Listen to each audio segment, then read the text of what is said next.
સુરતથી મહત્વના સમાચાર સામે આવી રહ્યા છે। સુરતમાં સેટેલાઇટ વિસ્તારમાં રહેતી 30 વર્ષીય યુવતીને લગ્નની લાલચ આપી એક પ્રેમીએ તેની સાથે શારીરિક સંબંધ બાંધ્યો હતો।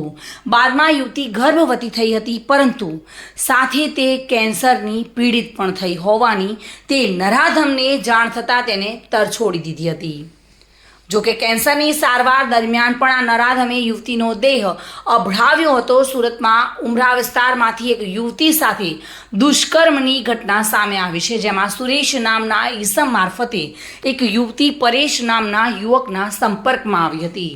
ત્યારબાદ પરેશે 30 વર્ષીય યુવતીને લગ્નની લાલચ આપી શારીરિક સંબંધ બાંધી તેની પાસેથી રોકડ અને દાગીના મળી કુલ 90 લાખથી પણ વધારે પડાવ્યા હતા અને બાદમાં યુવતીને તરછોડી દીધી હતી। જો કે યુવતીએ અનેકવાર તેના પ્રેમીની સંપર્ક કરવાનો પ્રયાસ કર્યો હતો, ત્યારે સુરેશ અને અશોકે ધમકાવી હતી અને તે યુવકનો પીછો છોડી દેવા માટે કહ્યું હતું। ત્યારબાદ યુવતીને પોતે છેતરાયા હોવાની જાણ થતાં તેને સુરેશ અને અશોક વિરુદ્ધ ઉમરા પોલીસ મથકમાં ફરિયાદ દાખલ કરી હતી અને તેની ફરિયાદના આધારે ઉમરા પોલીસે સુરેશ તથા અશોકની ધરપકડ કરી તેની સામે રેપનો ગુનો નોંધી આગળની તપાસ હાથ ધરી છે। જો કે યુવતી પાસેથી નરાધમે રોકડ અને દાગીના મળી 90 લાખથી પણ વધુની રકમ પડાવી છે।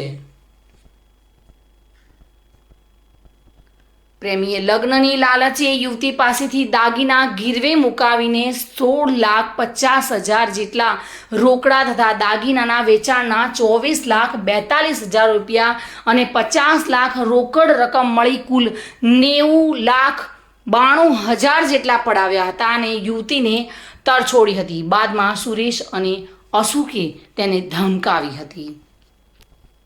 જોકે પોલીસે ગુનો દાખલ કરી વધુ तपास हाथ धरी है।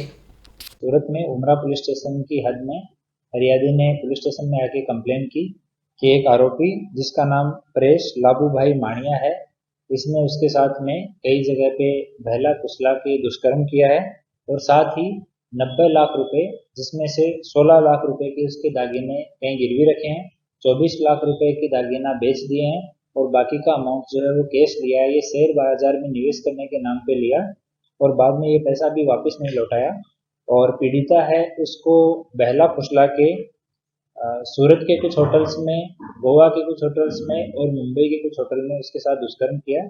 तो उसकी फरियाद के आधार पे जो मुख्य आरोपी है दुष्कर्म का परेश लाबू भाई माणिया, ये पुणागाम सूरत का रहने वाला है, इसको अटक किया गया है।